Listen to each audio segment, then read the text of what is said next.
Hello everyone. Today I just want to do a small tutorial on how I get groove in my production. I don't usually finger drum, and I can play the real drum. I can sort of play the real drums, but um, the easiest way for me to get groove. I'm not very coordinated when it comes to the real drums, but the easiest way for me to get groove is to steal it from another drum loop. Let's say I have a drum loop, but I don't like the sounds of the drum loop, or it's got a license on it. What I can do is steal the groove.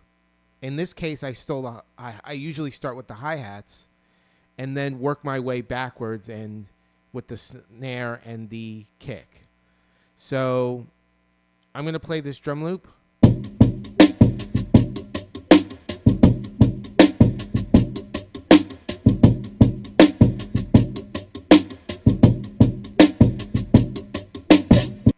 So yeah, that drum loop has a decent groove to it.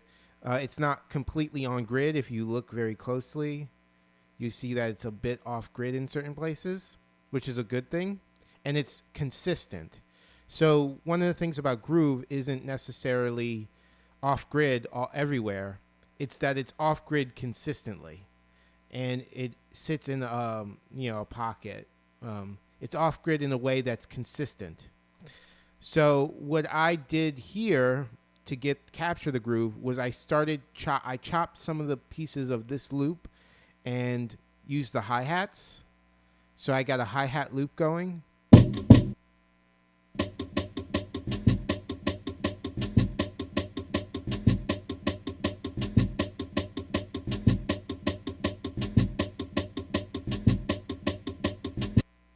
Okay, and then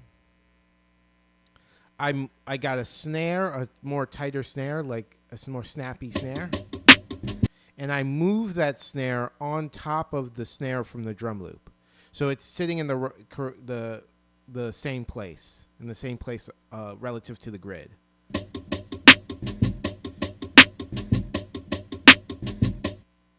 I then chose a kick that had a little bit of space, but is relatively snapped to the grid. I like to snap my kicks to the grid. That's just a preference that I have, but you could move the kicks around to your choosing. But for me, it just feels better to have that solid foundation for the kick. And this is the drum loop that I created.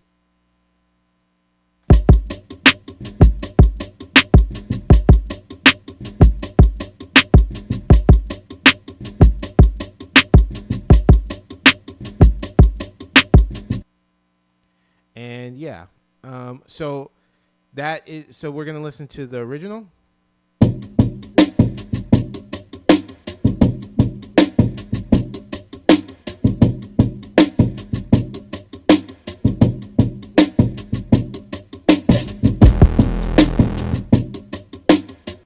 And now we're gonna listen to the one I made with a bass line.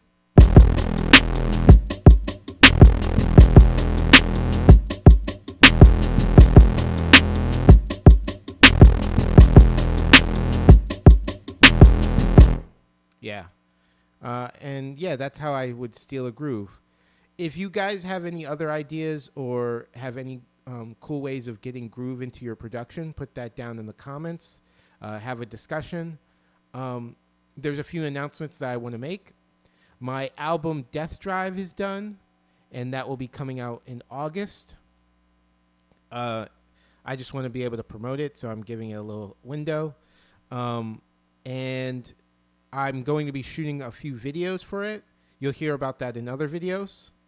Other than that, thanks for watching. Oh, and I'll be doing more my influence series. So the next one is Michael Jackson, how he influenced my way of thinking about music and what I find important in music. And other than that, thank you for watching, and I'll catch you guys next time.